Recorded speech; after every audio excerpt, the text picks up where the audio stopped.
Buying any crash damaged car is a huge risk, I should know.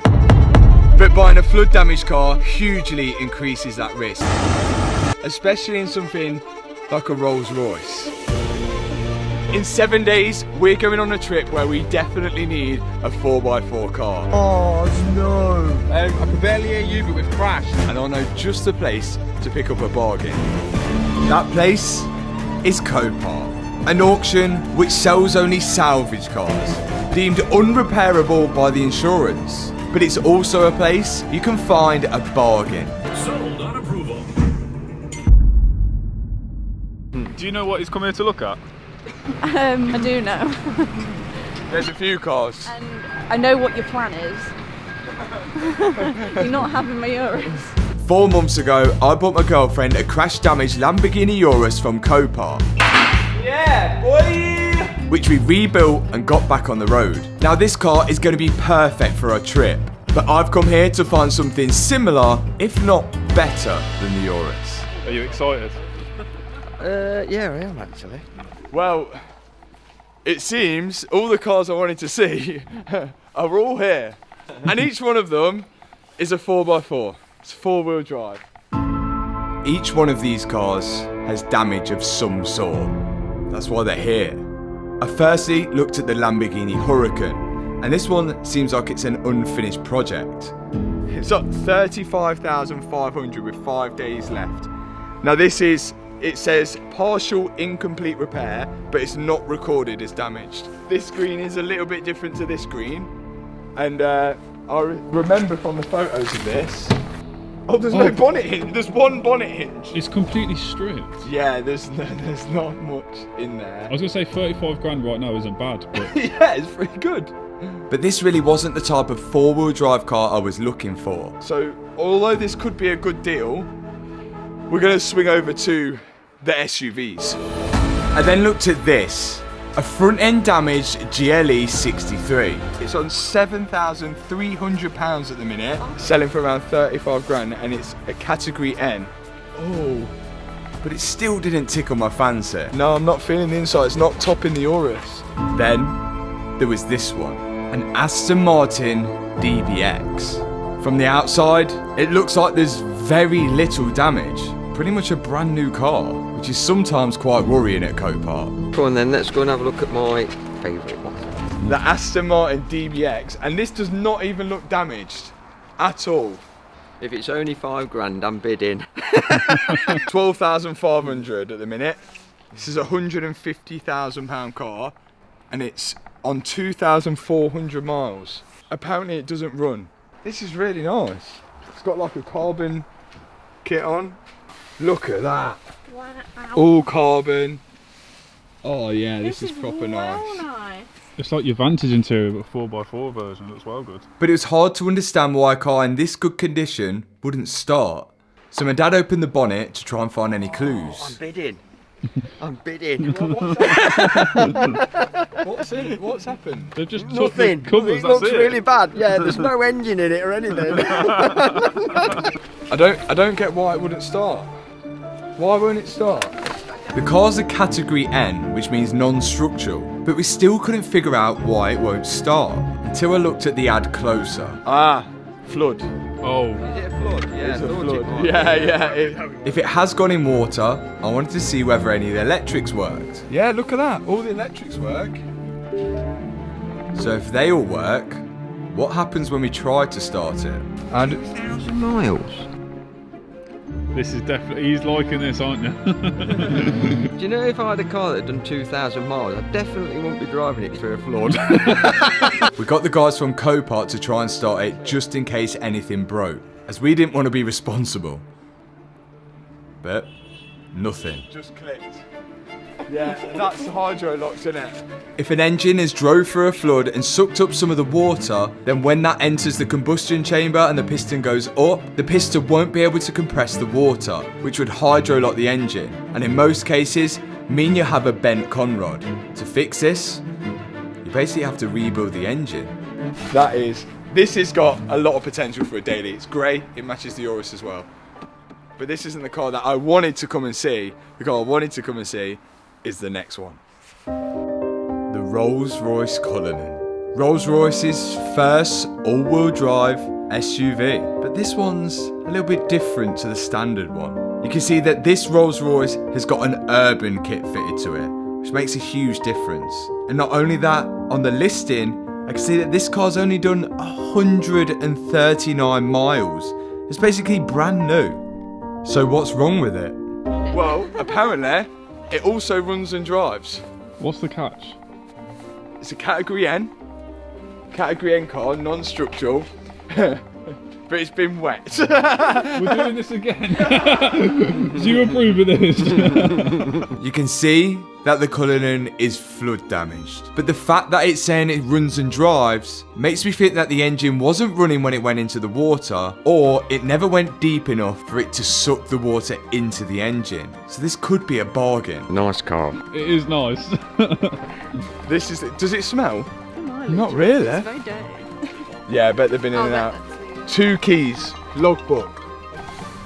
That looks a bit wet. Yeah, it's an umbrella. It's meant to get wet. I think the water went quite high. What do you think that? Have you seen in there? Oh yeah. Look at it. Oh, it's a bit. Let's have a look on the end. It went quite high. I've seen Cullinans go deep underwater. It's an off-road up. Yeah, but How not become a submarine. Supposedly, the Cullinan can go into water as deep as 540 millimeters. Not deep at all for an off-road car. Our first step was to open the bonnet and see if there was any sign of water there, but it pretty much looked all brand new. Even the oil cap looked completely normal. No signs of even condensation. So I've been looking at this car for a few weeks now as well, and I noticed it did sound Copart run and drive, which is what really enticed me to go for it. And because it's got the urban kit on, I actually contacted Lenny at Urban Automotive to see if he knew the car, and he messaged me back and he said that it's one of his high-end clients which bought the car brand new, had the kit fitted to it, and the garage at his house flooded. He said up to the headlights, which is high.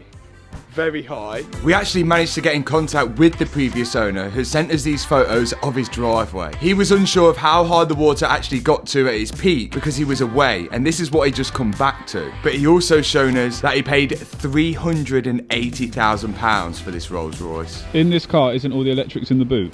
Yeah, as we remember from the rave, all the electrics are in the boot. We've got a jumper pack on it now. Now when we say electrics, we mean there's a lot of modules in there. So we've got the battery cables. This all looks corroded down here. This and all of this, I think it's to do with the radio. Should we check all the electrics work first before we start it? So what would that be in the car? Well, we know Rolls Royce and BMW make good cars. How good? We're about to find out. I also Car Vertical checked this car as well to check that all the history checked out.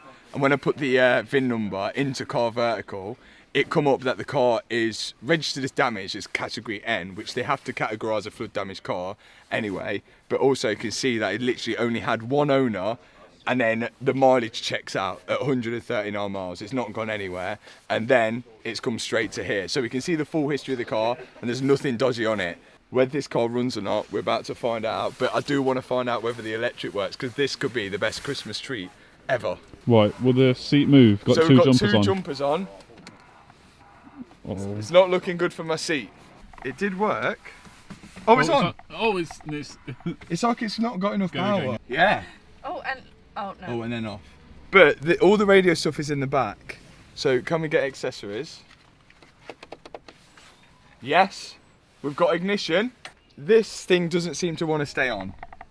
And the seats don't want to move, which could be an issue. Deciding factor, does the headlining work? Rolls Royce known for the stars in the ceiling, but unfortunately, not on this one. It's doing weird things at the minute. Apparently it starts. I've gone for it. What happens if... Oh. Do we just keep going? It was reluctant, but eventually it did go. It's smooth. Runs well smooth. Why is it... That runs smooth. Yeah, it just sounds like a normal Rolls engine. Engine lights on. and we've got a lot of faults on the dash, but my seats still don't move. And I can't reach the pedal. All the faults are electrical, which is not ideal. I don't think any of that's gonna work. You also get TVs in the back of the seats, but being that the seats weren't working, I can't imagine the TVs would either. Just the views. What's your thoughts? It's a really tough one. It could be a few clean-ups and things work. Seats is an issue. Oh, the door doesn't close either. There's also a button underneath the dashboard which allows you to automatically close the doors, and that wasn't working either. But on the plus side, the engine's running and the ride height control was working as well. We could raise or lower the car. Are the headlights working? Yeah, headlight. Yeah, they're working. Yeah, and full beam. Okay. So some stuff's working. Now the thing with this Rolls Royce compared to the other cars, this car had a buy it now price. And the buy it now was at £162,000. Less than half the price the previous owner bought it for. But before I committed to buying it, I wanted to scan the car for fault codes to make sure there was nothing drastic that was missing. And this meant turning the engine back off. Read it. Something. 100%. The good news is it's reading it. And then a lot of fault codes started appearing. We'll clear them all off and then we'll see whether anything works again and what comes back. And surprisingly, there wasn't actually that many which come back. And a lot of them were all related to modules in the seats and in the boot, the lowest points of the car. All of these are all module faults, but there's not many faults anymore. So could it really be just a few faulty modules to get this car to work properly? If it is, then it's an easy fix. Start it again. See how reliable it is. First try. First stop. But again, it was reluctant to start. BMW. At first, I thought maybe it's just a corroded connection from the battery to the starter motor. Definitely not got a ghost on, has it? Because this is exactly the same as what mine did, Yeah, didn't we're it? in the Wraith, yeah. Remember when we did the Wraith, it did exactly the same. A ghost immobiliser is something people install to prevent people stealing the car when it's keyless entry. With a ghost immobiliser, you have to put in a special code, which can be a sequence of buttons inside the car before you press the start button to allow it to start. If you don't do it, then it could cause this similar sort of issue. It started and then not started, it started not started, but we think it's got a ghost on it, and I didn't know whether he knew whether it had a ghost on it or not, and if he does he know the code? So I called Lenny at Urban Automotive to see if he could find out whether the previous owner had installed a ghost on it. I texted him, I said, has that got a ghost? He said, no, I hate them, worst thing in the world. No, it hasn't. Okay, alright, well that solved our problem then. Okay, no ghost, but no start. Something wasn't right, so we decided to shut all the doors on the car, lock it, and then try again after we'd waited. So we know there's no ghost on it, so we can't figure out why it won't start again. We've left it to sit now, and I've had a think. I think the deal breaker on this car is going to be, if it starts and drives this time, I'm taking it home. How far has it got to drive? It's got to drive to the end of that post there. Okay, that's the And then we're decider. taking it home. Okay, I'm Yeah? excited. This is my Christmas present to myself. Loads of electrical faults. Yeah? We're swapping. No, we're not swapping.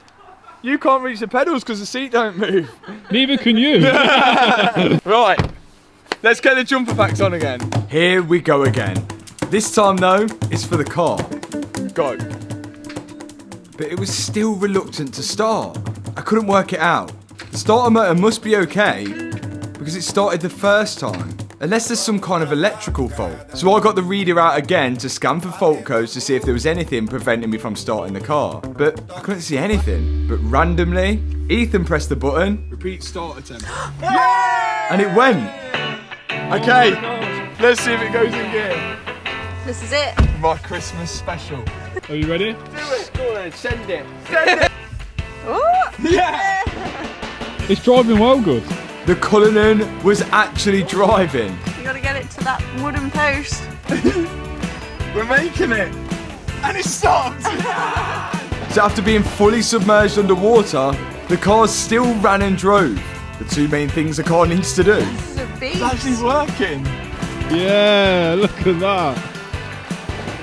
Say hello to my new whip. This is mine. This could be the worst mistake ever. Oh, it could be pretty good. I really like it. So this is the first time ever that I'm actually buying a car from Copart and attempting to drive it home. And if you plan on grabbing a bargain from Copart, get yourself a membership to bid on the thousands of cars at the auction every day. And they've even joined up with a green parts specialist if you're after car parts as well. Here we go. Yeah, cruising. The same driver colour. You look tiny because your seat's so far back. I can't adjust the seat. I've just bought myself one of the best Christmas presents I've ever bought myself that I never thought would ever happen. But unfortunately, it's not all plain sailing. My head's stuck. This car's only done 151 miles now, but we've still got a lot of faults. Remember, the engine only starts when it wants to, the seats don't work, there's no sound in the car at all, the display only seems to stay on for a couple of seconds, there's hundreds of faults on the dashboard, we've got no stars in the ceiling, the doors won't close with the button under the dash, and the spirit of ecstasy doesn't rise from the front grille. So we need to start fixing those faults. So far, it's doing alright. Made it to a petrol station, we cannot turn it off, we can't risk it. Look at that as a setup. Oh, That yeah. is mental. Did you ever think you'd have a Urus and a Cullinan? No way. It literally smells like bacon. It did smell weird. At first, we thought it might just be some water from the flood that's being burnt off by the exhaust. But we turned out to be so wrong. The Rolls still managed to make it all the way home, but I noticed a noise coming from the boot. Triacid. Yeah, Is the battery light shorting out? the battery will set on fire. The battery was releasing some form of gas. That's not good, is it? No, that's not good. Turn it off quick. It's off. Car is off. That battery is stinking. It seems like it's overheating or it's shorted out. So I wanted to get it removed and away from the car as quick as possible. Is that swelling? I wonder if it's all swollen. And when it disconnected the negative wire off the battery, I realised how close we were to a fire. That is red hot. Ow, ow. That is really hot. I'm just hoping because of this it hasn't caused any more damage to any of the other parts on the car. But after we turned the car off, the battery seemed to have stopped gassing out. But just to be safe, we took it out of the car and down into the middle of the garden, as far away as anything as possible. Leave it there now. And then the next day, I can assess the damages. So it's the morning after, and I've realised I bought a Cullinan from Copart and it nearly had a massive battery fire in the boot. But I've been doing some research and I think I know what the issue is, apart from it being submerged in water. So there's no power to it now. The battery's over there. That battery is no good to anyone anymore. That is fully expanded. But what we think's happened, the battery is overcharged itself. It's basically just, there's been no regulation to that battery charge. So if we get the boot open now, I'll show you why. Yes. Well, visually, most of the damage looks like it is inside this boot area. All of these modules visually look damaged, and as we've been doing a bit of research, it starts to make sense because we can work out what exactly these modules do. And the first one which come to mind is this one here. And that module there, after googling the part number, comes up as a battery charge regulator, and that's just in charge to make sure that the battery doesn't overcharge itself, and if it overcharges itself it ends up looking like what happened last night with the battery about exploding. This module here, after googling the part number on this one, is a coach door module, which explains why the doors won't open and close from the button. This one here, after googling this one, is in charge to power up the starlight ceiling, and that would probably explain why the starlight ceiling doesn't work. This here is the amplifier, and this is all the radio controls for the display in the center, which would explain Well, that's probably not working, and there's no sound in the speakers. This is another battery here, which actually powers, it's called an auxiliary battery, and that powers all the electrics in the car. So like your screens on the back of your seats, and maybe even the display in the middle as well. And this is a power regulator for that battery. So really our first step is to take all this out, find part numbers, see if we can order them from Rolls Royce, or see if we can get second-hand ones, or see if we can fix them. Let's get them out. So again, I'm just hoping that all of these problems with the Rolls are stemmed from all the modules in the boot. And once I remove that charging module, you can see, well, that's definitely perished. Next off was the coach door module. And I opened this up to see inside, well, a bunch of corrosion. Then out comes the amplifier. And I could already see here, there's loads of corrosion and signs of water got inside.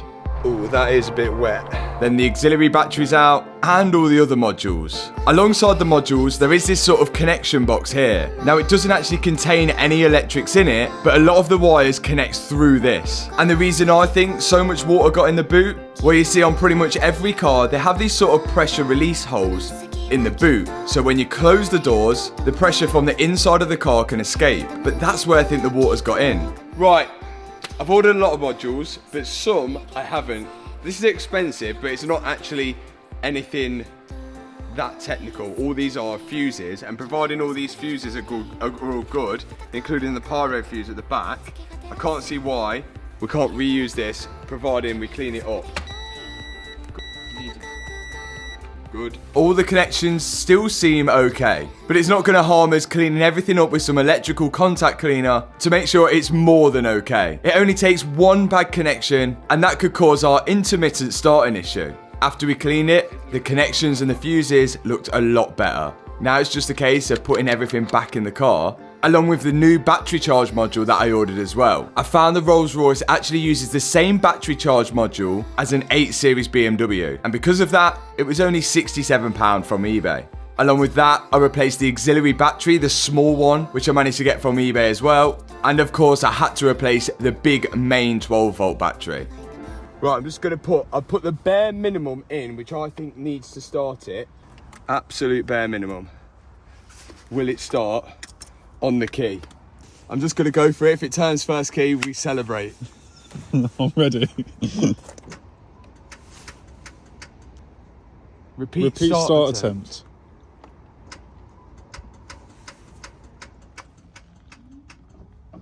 And then stops. Same kind of thing. I wonder whether the same bad connection is on the starter motor as well. Do you know, like the connection we had at the back is a bad one. Is it bad at the front as well? You know, like the starter motor hasn't got that oomph to get it going, and that corrosion that was on the back could be on the starter motor on the front, but the only way we'd know is to put it in the ramp. I come back to the car the next morning to attempt to try and start it again. It seems like there was no trick to it, it was just keep trying until it actually started.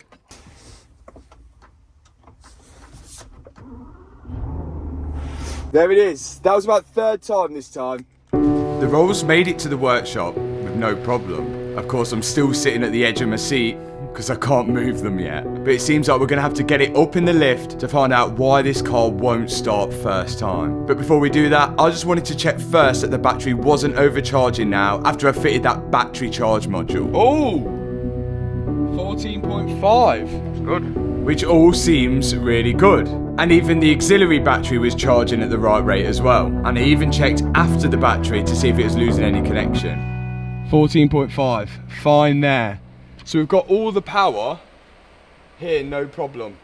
Let's go under the bonnet and see if we've got the same power at the front on those jumpers. Now I wanted to see whether it was losing any voltage from the back of the car going to the front due to a bad connection or something. But 14.5, good. So why is it not starting? I don't get it. That one. Let's go check that one over there. We're still unsure what that battery does. We discovered another battery. This one? Which was just next to the engine. Oh, low. It's supposed to be on 12 volts, but it's on 5. That is low.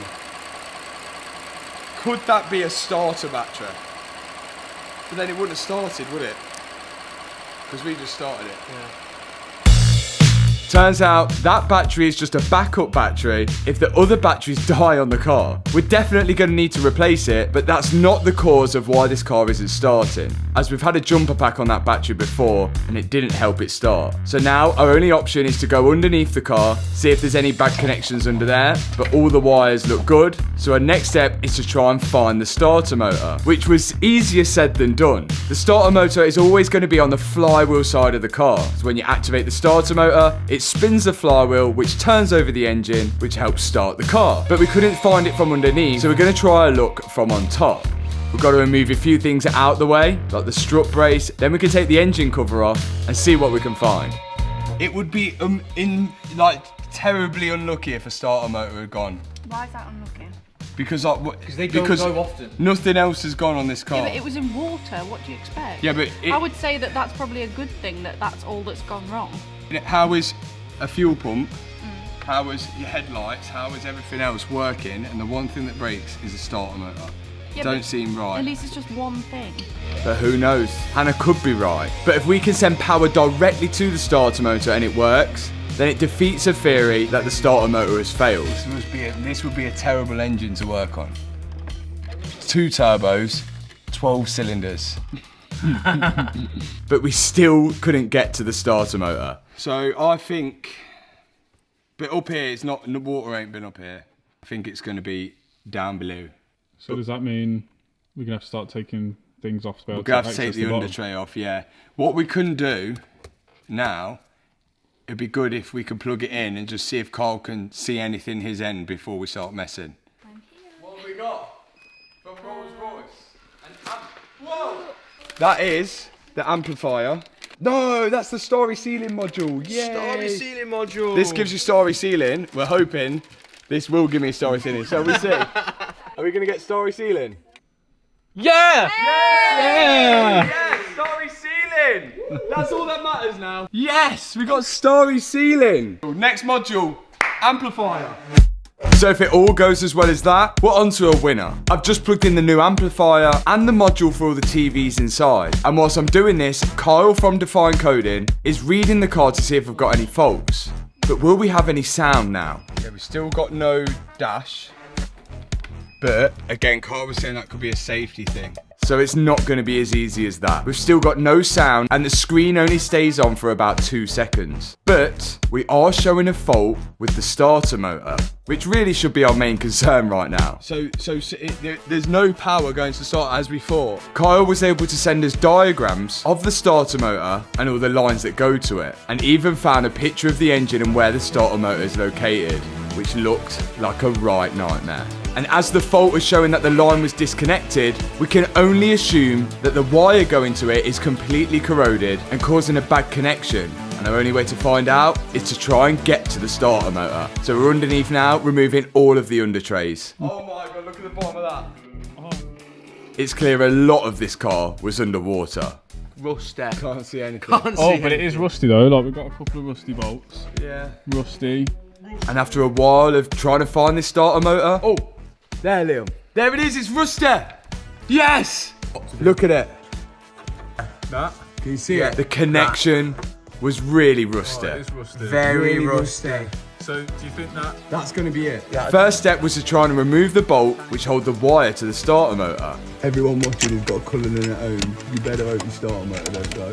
But that was next to impossible to get to, so we had to resort to plan B. Absolutely caking it in some cleaner to see if it helped in any way. Good news for mechanics, there's a visual problem, not an electrical problem. We've just sprayed it with electrical cleaner. Ideally we need to get that off and proper clean it. But we just want to see if just spraying that electrical cleaner on it now will actually make it start. And then we've got to try and access that starter motor, see if we can take that cable off and give it a go. What's the chances? I think slim, but because it is so horrendously rusty.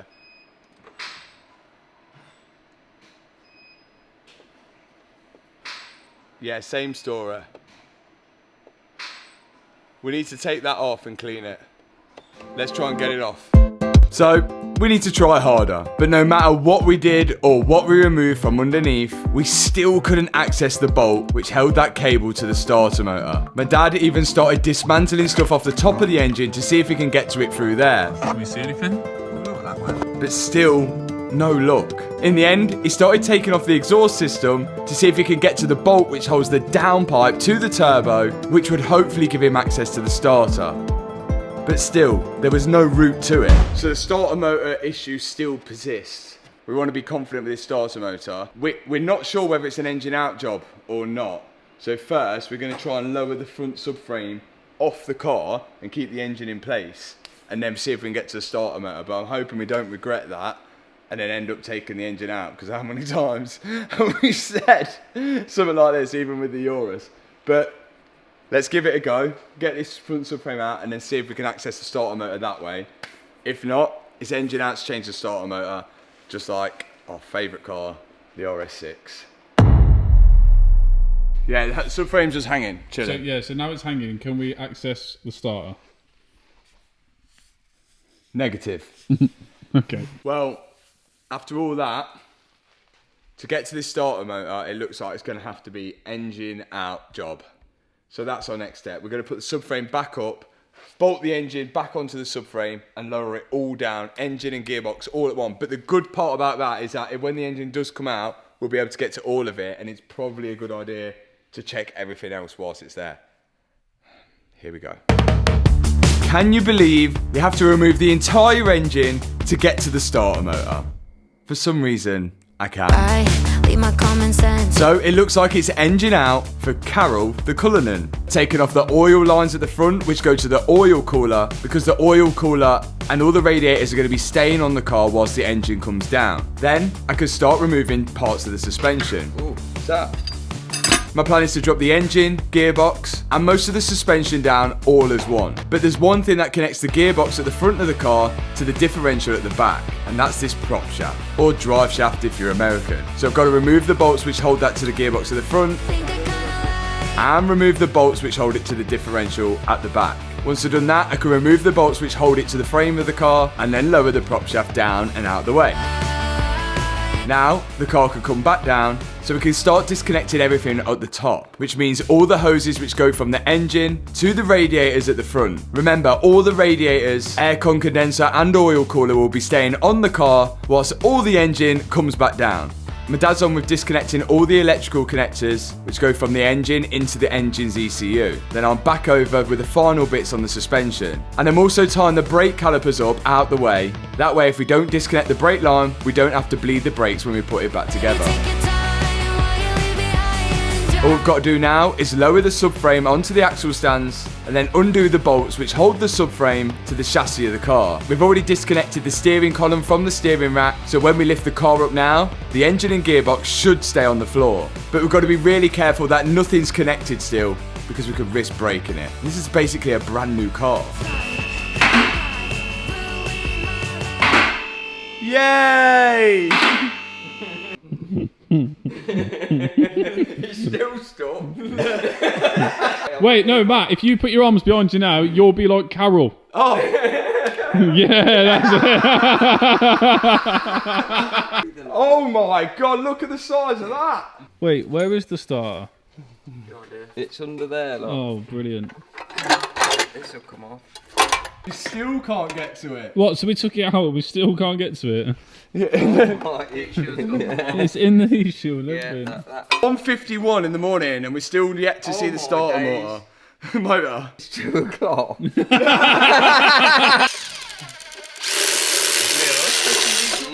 Right, heat shield off.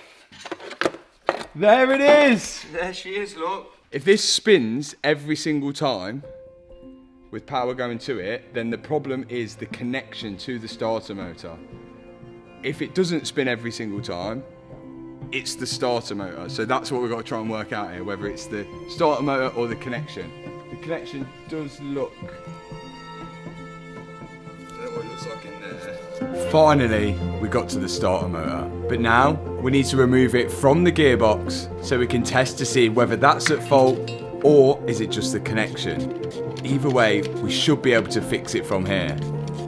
But I'm hoping It's just the connection that's the issue. What's your thoughts? Bit corroded.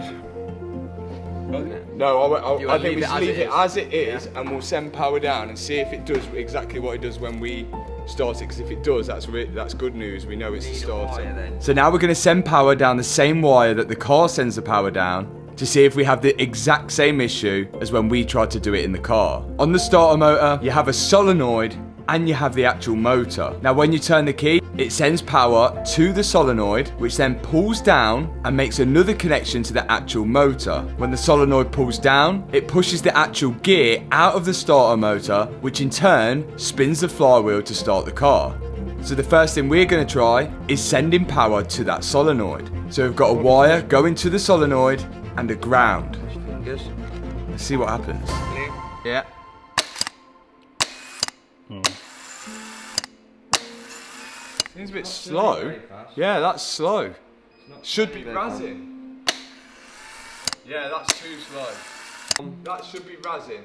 Yeah, it should be. So. How should it be? Razzing. Imagine you're turning over 12 cylinders. You need to be ready to go. You need to be on Red Bull. It seems slow. So what we're going to do now is put the power directly onto the starter motor to make sure that it isn't the connection that's the issue. That's terrible. no good. It's terrible. Yeah, that is terrible. So now we're going to try something different. We're going to take the wire off the starter motor, and instead now of sending power to the solenoid, we're going to send power directly to the motor. That way it bypasses the solenoid. And if the motor spins fast, then we know it's a problem with the solenoid. Yeah, that's how fast it should go. That's on Red Bull. It's that's not making the connection in there. Do you know when that's that's flicking over? There's two terminals, one here and one there. Yeah. The solenoid flicks up and joins those two together. Yeah. So because it's got a big resistance between the two, it's only turning it slowly. So the problem is the solenoid. It must be corroded all inside of there, which is causing a bad connection between the solenoid and the motor. Well, it was worth taking the starter out after all. The good news is there was no way of doing that without taking all of that out. The bad news is we had to do it. The good news is starter motor, £900 plus VAT, which is, I mean, it's a £400,000 car and we're still less than a couple of grand in already. So I think we're doing really well. But labour, different story in a minute. So it was the starter motor after all, and it actually ended up being £714 plus tax. But whilst we had the engine out, we thought it was a good time to check the alternator as well, the thing which charges the batteries. And on the Cullinan, it had one at the top and one at the bottom. The one at the top looked fine, and I don't think the water got that deep, but the one at the bottom looked like it was fully submerged. So my dad's now taken off the alternator, which is at the bottom, and going to inspect it. And when he did take it off, you can see that the cable going to it was pretty corroded, which could cause some future charging issues. And worse than that... Oh dear. Oh, that's very bad. And spin it. It's not light, you know. The alternator didn't look great, but these aren't cheap. So instead of just jumping and going to buy a new one, we sent this off to be tested to make sure it was actually working. And in the meantime, my dad cleaned up the connection on the wire which goes to the alternator. Then, we just waited for it to come back. We've got the alternator back, it's been tested, and believe it or not, it works. Unfortunately, the starter motor, not so much. But this can go back on with confidence, which is great. So we can put that back on. And in other good news, the starter motor has arrived. And it's a BMW one. If we could have got the BMW part number, we might have found it cheaper. I'm happy now we've got a new one. So we can put all this on now and put this all back in. Let's go. Now we can put this full engine back together and back in the car. My dad's putting the alternator on and I'm putting the new starter motor on. If this works, then it's a £714 fix. Time for the engine to go in. I'm kindly positioned here so I can guide. everything in place. This seems like the only, I'm sure this is how Rolls Royce do it, sure.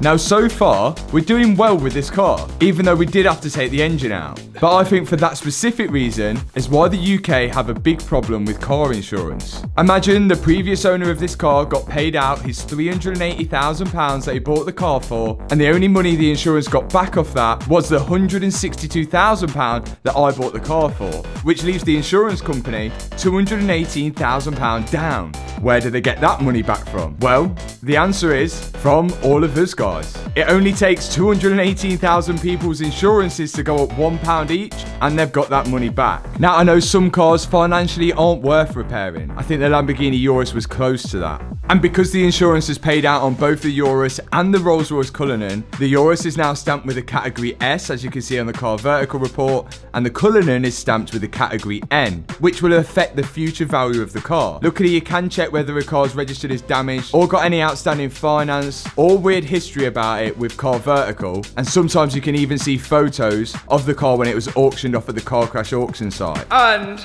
just to be safe, I got myself a battery off eBay. This is the secondary battery which we found underneath there, which only had 10 volts, so we thought we'd replace it. So out comes the old secondary battery, and in goes the brand new second-hand one. Of course, another BMW part. But remember this year to always check your car out on Car Vertical before you buy it with the link in the description. And with my discount code, you'll save a nice bit of money on that check. A bit nervous now. Do you think it's going to start first time? Yeah. Yeah? Got faith? Yeah, I am. I think it will. Like, it shouldn't not. What do you think? Well, we've committed to it. We put everything together, apart from one cover to put more coolant in it. So we've committed to the cause. Like, I've moved the ramp out, thinking that it's not going to go back in there anymore. If it don't start, I don't know what we're going to do. You really think this is going to go? No problem at all? 100% first try.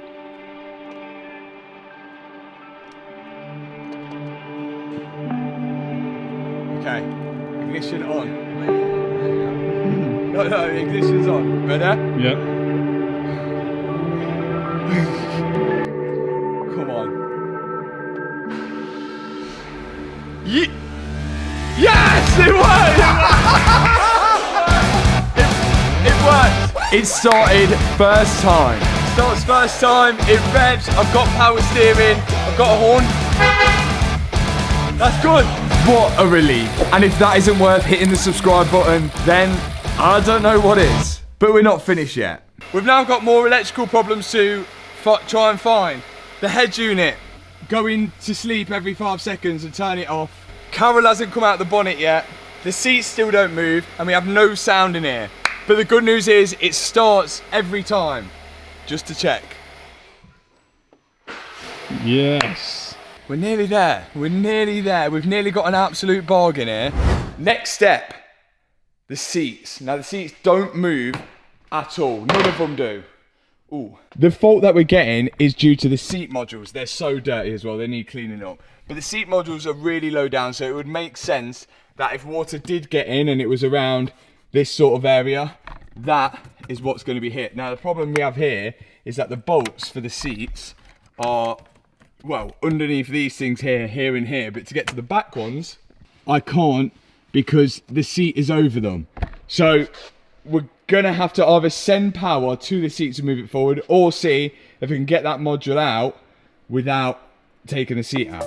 So firstly, I unplugged the big connector which supplies power to the seat from the front. After that, I unscrewed the 2 bolts holding the seat rail to the car at the front. Then I managed to unscrew some brackets at the back to be able to lift the seat upwards and wedge it up with a block of wood. You can see the module for the seat there and it is pretty crusted up, that is. I don't know whether the motors are going to be okay, but the module is the one I'm getting faults for. And I do have one at the minute. And here it is. Now, I think this is going to need to be coded to the car. This is off a BMW, I think it said i4 or something. But it had the same part number as that module, I think. Although this one looks a different colour. Whether this will work or not, I don't know. I'm going to hopefully try and change it whilst the seat is in, and if that works I might be able to move the seat forward and backwards, but we'll see.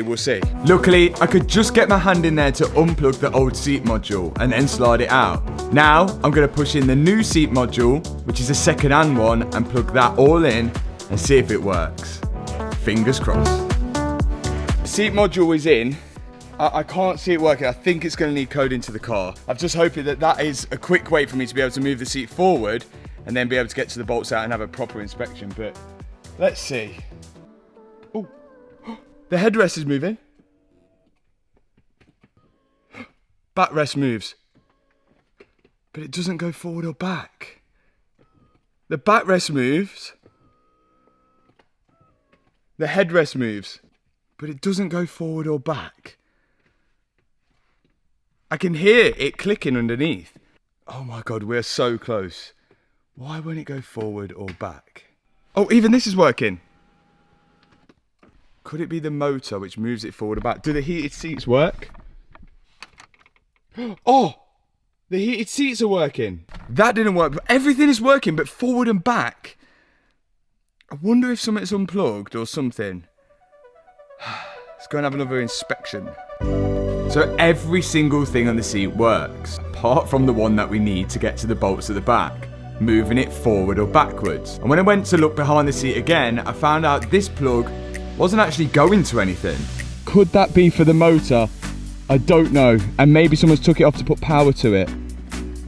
Gotta find where that goes.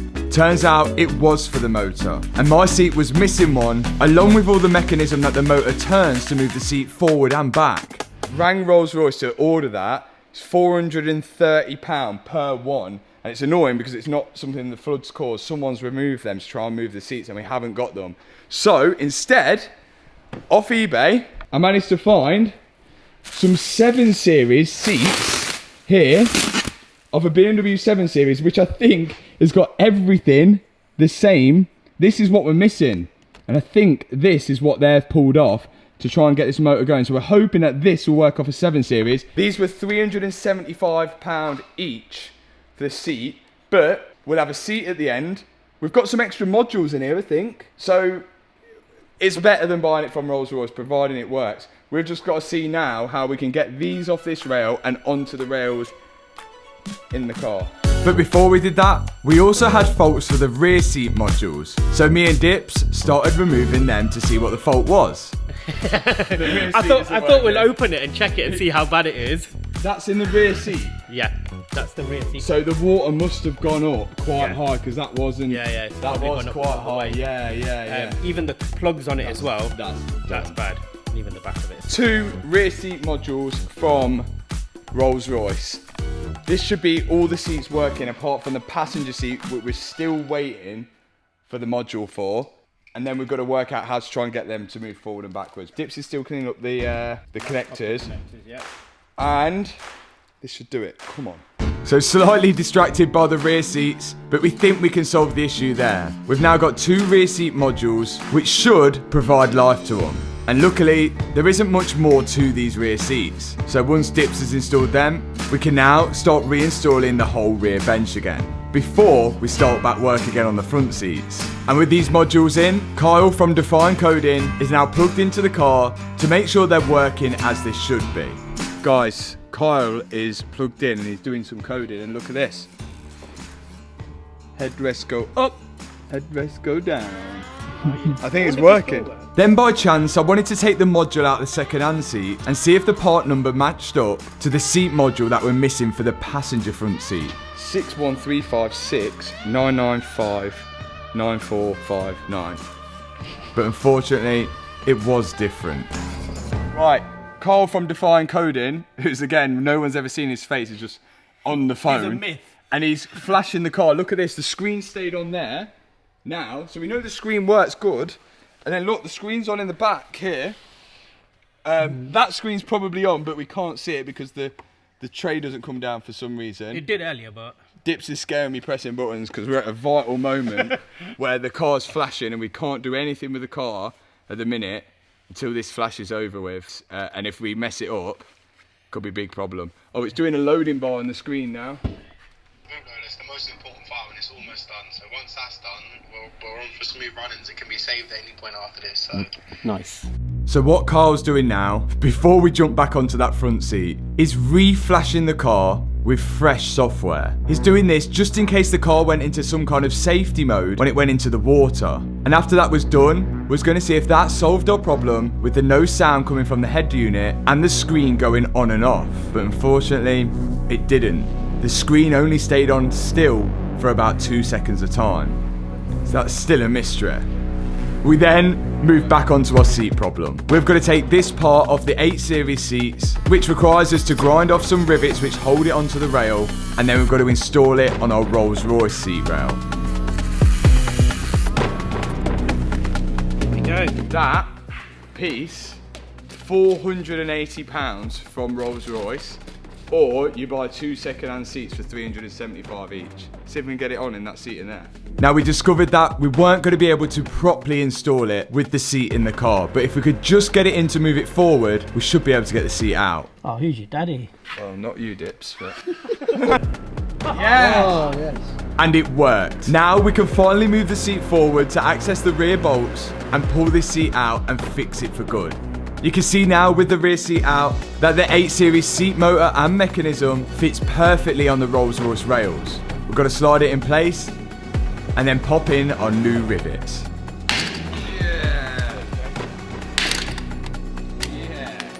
And whilst the seat was out, we thought this was the perfect opportunity to start stripping apart the centre console and part of the dashboard to see if there was any obvious signs of damage to the actual radio unit, which might be causing our issues with the screen.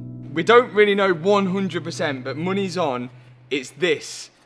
This is like the head unit control, and this literally controls all of the iDrive stuff. So everything on the dashboard, controls music and everything like that. The amplifier's in the back. The amplifier's brand new, and the TV system and the power control unit, all that stuff is brand new in the back. So we know it's not that. And we know the screen's fine because when he flashed the car, the screen stayed on for the whole time. So we know the screen's fine. He's having no problems coding it, and he can't see any faults in it. And the only reason why we don't think it's this is because this sits so high up in the car, around here, and everything underneath it here is fine. And this has not been underwater. We can tell this hasn't been underwater, and if this had been underwater, then all of this would have been damaged. So it's really baffling of what this could be. Now, a new radio unit was £1,600 plus VAT, and I wasn't 100% sure that this was the actual problem. So I didn't want to just jump in and buy one, and it's lucky I didn't. Mr. Dern. Oh, Mr. Dern, hello! This thing here, which was open, is supposed to close down when you lock the car, open up when you unlock it. Now, when this flap is closed down, the screen turns off. But this, look at that. The screen is turned on now, all the time, because we've gone into system settings, we've gone onto displays, and we've gone onto control display. And when you press close control display, the screen shuts off, and then every time you press it now, it will wake up. But the issue is that the car was thinking that this thing was closed the whole time. Someone has got the car from the flood, couldn't get that to open because everything would have been down, and they've wedged it open with the fingers, so the screen still thinks it's closed, so it's not staying up for a long time. So this is all working now, and it's staying on, which is amazing. The issue is now we've got no sound. So this turned out to be a simple problem, and the fix is going to be a motor for that screen, which you can see here, number 20. And it seems like a common occurrence. Most of the motors on the car have failed, but this still doesn't explain why we have no sound coming from the speakers still. So Dips jumped into the back just to test some fuses. Whoa. As you never know. You know what I mean? I'm just here every day, Matt, come on. No, don't celebrate early, don't celebrate early. We had the same issue yesterday, alright? Kyle from Define Coding told us to check this one particular fuse, and it did turn out to be broken. Oh my god, is it a fuse for the amp? Sometimes it could just be the most simplest things, like a fuse, and if this works, then I need to say a massive thanks to Kyle and Dips. Oh! We got a sound! We got a sound! Yes! It's on tele. There we go. Look at that! We've got sound! We solved it in like an hour, and it took us ages. Yes! Sorted, mate. Well, again, another shout out to Dips and Carl at Define Coding. Oh my God, this could turn out to be one of the best buys. It is all coming together now, and it only turned out to be a fuse. So thank you, Carl at Define Coding. And to say thanks to Dips, let's all go subscribe to his YouTube channel as well. Now, all that's left to do is put the motor and the mechanism on the passenger side seat, which my dad is on with doing now. Then we can test it by putting power to it. Oh, yeah. Yeah! That's a proper engineering there, mate. After that, we can start lifting the passenger seat into the car. But of course, we're still missing that module for it. It hasn't turned up yet. That seat is in, but it's all the way forward and we can't send it back till we get that module and move it back and bolt it in. But it might be good enough to actually drive this thing home tonight, bearing in mind we haven't drove it since we put the engine back in and the starter motor's been on. Next up, it's the driver's seat to go in. This one does have a module in it, so when this goes in, it should all work. How's it working? Yeah. Yeah! Also, it's a sensory overload, but look, we've got a new coach door module as well. I actually plugged this in earlier, whilst I was doing a load of other stuff with the car. Part of it worked, part of it didn't. Yours works? Yeah. Why's mine not working? The doors on the passenger side did close with the button underneath the dash, but the doors on the driver's side were making a noise, but didn't seem to want to close. So I had to start taking the door off to investigate what is going wrong with it. Yes. To get the door card off, I've got to unclip this panel, which has all the switches in it. Then I can access a screw under there. Dips took some trim out the top, and then there was 2 screws under there. And after that, it was just all on clips.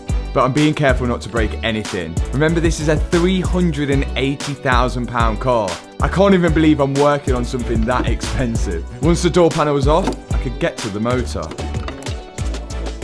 Right, there's one motor here which spins, and then it rotates a belt on here, which then spills another motor down here, which moves this in and out to open and close the door. But let me show you inside here. Look at that. One, it's full of water. That motor spins this belt round, which works, and that spins that round. But and then that tensions it. yeah, but this isn't gonna be any good spinning round if the belt doesn't go tight and grip onto it. So there's another motor here which spins round and tightens that belt up like that. And this little motor here has been submerged in water, we think. Yes, look at that. And we know how to fix that because we did it with this door and it was with a hammer. So Dips now is taking off the little tiny motor, which is used as a tensioner for that belt, and it's going to start cleaning it up. We think inside is just seized up, and it only takes a little bit of rust in there to seize the motor, because they have such tight tolerances. We've sprayed some lubricating oil in there, let it sit for a bit, and out comes the hammer. Dips then got some pliers, freed the motor up a bit, and after that, it was going to send some power to it to see if it worked. Whoa! Yes! Now everyone can subscribe to Dips' channel for fixing electrical stuff like that. So the motor now works, we can put it all back into its casing, and this thing is good to put back in the door. Now I can slide it back into place, plug all the electrical connections back in, and slide back on the door card. And we can give it its final test.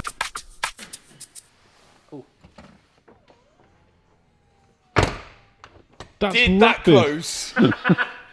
You wouldn't want to trap your head in that, would you? Do you reckon you've like made it better? Yeah, we might have supercharged it. This one's faster. There's one last thing. So if you remember the list from the start, now the engine starts all the time. Now most of the seats work. Now we have sound. Now we have a display which stays on. We'll get to the fault on the dashboards later. We also now have stars in the ceiling. The doors close with the button. And guess what? The spirit of ecstasy, aka Carol, now rises out of the front panel. We think this was to do with that coach door module. So now we're happy with all the modules in the back. I can build back up the boot with all the carpet that it needs to go in there and make sure it all closes with a touch of the button. You are never gonna believe this was the most expensive thing I've had to buy for this car. The Rolls Royce floor mats. These are the original Floor mats, the ones that's supposed to be in a Cullinan, £1,500 for these. I don't even want to wear my shoes in here because I don't think my carpet at home was 1,500 quid. So it's a shoeless car. I think so. This was more expensive than the starter motor and least critical. These floor mats were unreal. And even though the car's been underwater, it still smells brand new inside. We're pretty sure Copart had the car fully cleaned out before it went to auction. So far, we've done really, really well with this car. One seat module. There's one last thing we need to put on before we go, and hopefully the seat module comes. Let's go. We have R011 BMX on the Wraith. And we've got CU11 BMX on the Cullinan. Cool BMX. This is from Car Reg, and you guys can go get a free number plate when you get a number plate from them with my code, which is in the description box below. This is truly gonna top this car off. I cannot believe I've got a Rolls Royce Cullinan with a number plate like that as well. We are so close now to a faultless Rolls Royce Cullinan. And remember, this car hasn't even been ran in yet. And that's a perfect reason to take it on this road trip. So now that it starts up every time, I got it out of the unit and got it home. Now unfortunately, the other seat module from Rolls didn't turn up, but I actually ordered one from BMW for an 8 Series, just to try my luck. And the next morning, I got under the passenger seat to fit it. Oh, it's working. It's actually working without coding. And now that the seat moved backwards, I can actually tighten up the front bolt. How cool does that look next to that? That is sick. Less than half price Cullinan. And now, just to make sure everything was working good, Dip's come yet again to fault read the car. Screen. TV. CBeebies is on. But unfortunately, because that seat module was at an 8 Series and not a Cullinan, the seat, yes, did move forward and backwards, but it didn't control things like the rear picnic tray, which the 8 Series doesn't have. So in order for me to get that working, it looks like I need the proper module. So maybe I do need the right module for that one. It's a Christmas miracle. Look at the dashboard. There is no more faults on the dash. I can scroll through here. Nothing on there at all. Kyle has worked his magic. And again, thanks to Kyle at Define Coding, we now have a faultless Rolls Royce. Not a single fault on that dash. And now, I think it's time for our road trip. Here we go. 1,000 miles to do now. Well, it's 2,000 if you count the round trip in a flood damaged Cullinan that took us a week to rebuild. This is probably a recipe for disaster. We have Team Cullinan here. Hannah's some reason decided to go on Team Cullinan. And then we've got Team Urus there. My dad's going to be driving the Urus. And then we've got full camera crew and everyone in the airs. Which one's going to be better? I don't know. I've got a feeling that the Cullinan's going to be less reliable than the Urus, but let's see how this gets on. 1,000 miles to go. Let's get in the Cullinan off to the tunnel. So here's the plan. We're about to attempt a 1,000-mile drive from Leicester in the UK through Europe and into Switzerland. Because I wanted to treat everyone that's helped bring these videos to you guys this year to a skiing trip, which none of us have ever done before. I'm gonna go skiing. You ever been skiing before? Nope. Have you? No. Can't lie, I'm pooing myself a bit, mate. Both cars were loaded onto the train and things were pretty comfortable inside the Rolls, especially now the TVs are working. And half an hour later, we arrived on the other side. Big moment, big moment. This one time for this car to start is now. Of course! First time every time. We might have actually fixed the car. Oh, I've said it. I've said it now. And things were looking good when we arrived into France. Welcome to France. Bon appetit! Petit filou, toute de la foot. And driving a huge V12 engine comes with consequences. I think there might be a few of these fuel stops before we make it to Switzerland. And I guess, same for the Urus. How's the car? It's doing well then. It's amazing. Yeah, it's got the sunroof open. Sunroof open. We're in France now. And once both cars were filled up, we got back on the road in France with a destination set to Switzerland. Can you remind Tony that we now drive on the right side of the road because he would definitely end up on the opposite side at some point on this trip? Don't worry, I already said that to him as he was driving off the train. And there's one thing that we was all curious about. Which one of these huge cars was faster than the other in a drag race? 3, 2, 1, go. Come on, Rose! Come on! We know which is the faster car, but which is the better looking. Okay, so we've come to the conclusion that the Urus is better looking because it's like comparing a Lamborghini to a London taxi. But hey, London taxis are known for being reliable. And so far, it was. And it wasn't much further down the road until we was filling up again. Here we go. Got a feeling we could be here for a long time. Go on, click. We wanted to get to Switzerland as quick as possible. So we carried on driving through the day and got pretty close to Switzerland. But at night, the road started getting bad. Okay, so the sat-nav has brought us on some, well, mountain road here. As you can see, snow is starting to settle.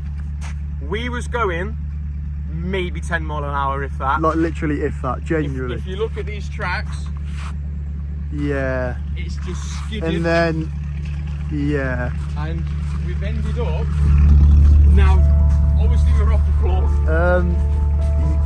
Yeah. And then The front end, is it perished? Oh no, the splitter's gone. mate, that's so bad. That actually sucks. Somehow, our sat-navs took us two different ways. The way the guys went in the Urus clearly wasn't the best.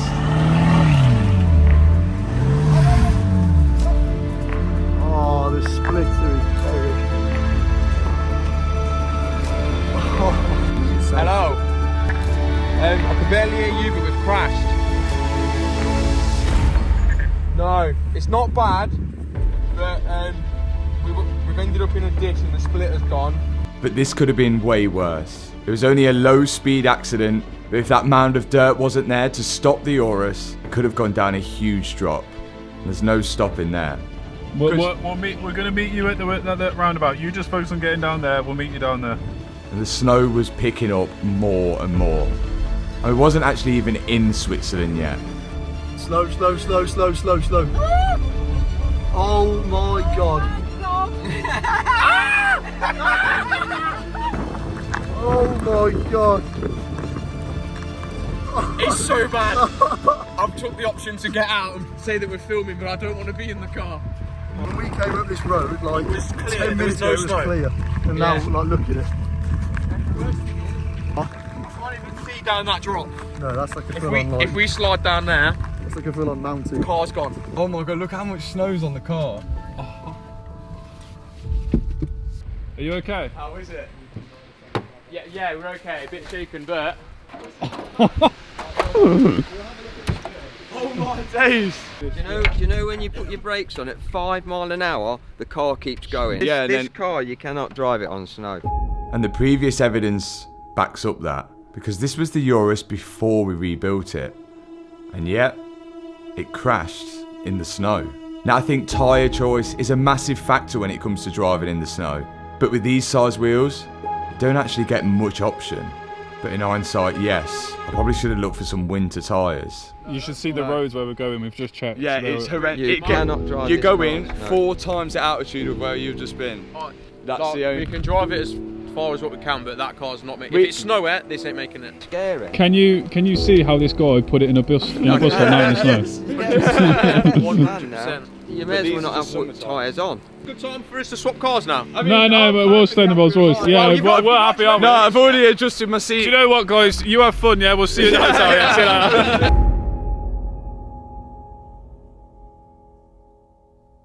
It's the next morning. We're now 2-hour drive away from our destination in Switzerland.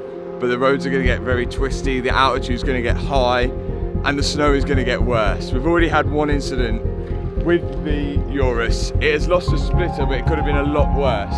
But we're not going to risk it. We think we're going to try and find some snow chains or some sort to try and fit these wheels. So I think that's going to be our first stop. But today could get pretty bad. It's only a 2-hour drive. We've got a feeling it's going to turn into a 10-hour one. We got straight on the road to hunt for some snow chains. I think this is just going to be our safest bet. What tyre size? 14 inch. We might be struggling. What tyre size? 14 inch. 22 inch. Yours is 23. Oh. We've got 23 inch. But no matter where we looked, we couldn't find any to fit our huge wheels. As before, this is quite a challenge. I looked before we come, didn't look possible. I showed him the tyre size and we got hit with the ooh la la. We went to multiple shops and it seemed impossible to find the right size. Thank you. We're better than no sets, we've only got one. You're not supposed to put 2 on a 4-wheel drive car. She says it could cause damage, but it's better than causing damage by going off a cliff, I think. So, this is what we got. We've got some backup as well if we get stuck. Spades.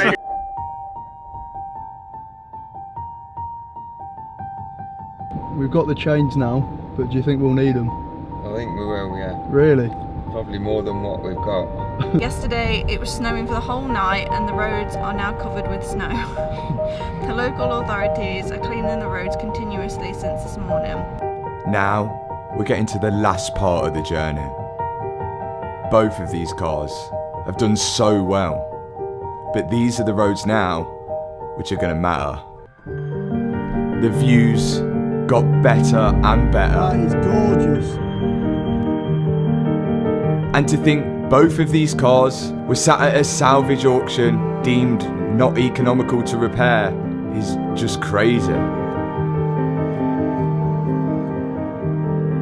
We're turning off, guys. Brace yourself. And as we turned off the motorway, the roads got worse. This is not good. All I can say is, don't stop because I won't be able to. These roads were bad, and the locals definitely know how to drive them. And we don't. Hey, we're literally getting up the mountain and it is so snowy. Look at the Cullinan. It looks so good in the snow. Car's done really well so far and we're almost there. This is horrendous. This is bad. We've still got a few miles to go.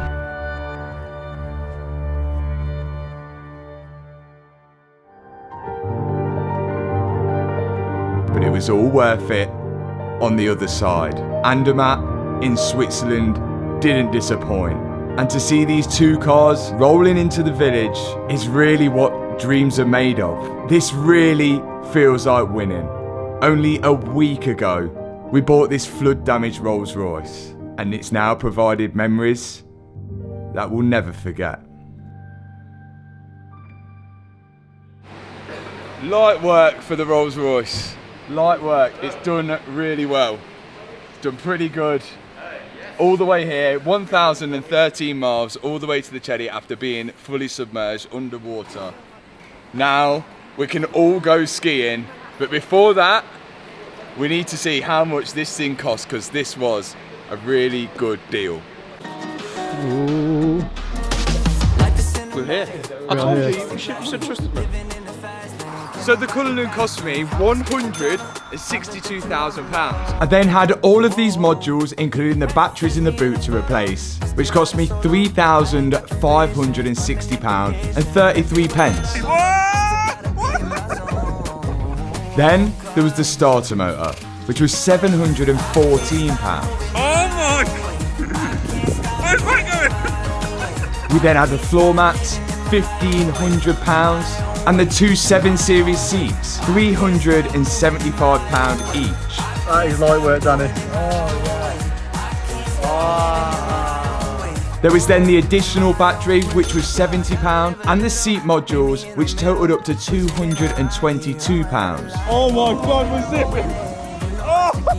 Which brings the total cost of the parts to £6,816 and 33 pence. which means I've pretty much got a brand new Rolls Royce Cullinan, which was bought for £380,000 for just short of £169,000. I think it was 100% worth it. Was it worth writing it off for that? I don't know, I'll let you guys decide. But what a trip, what a car, and I'll see you guys in the next video. Hit the subscribe button, hit that thumbs up button. Peace out. How's your grip in the Urus? Will you shut up? You're like a drug that I just can't deny.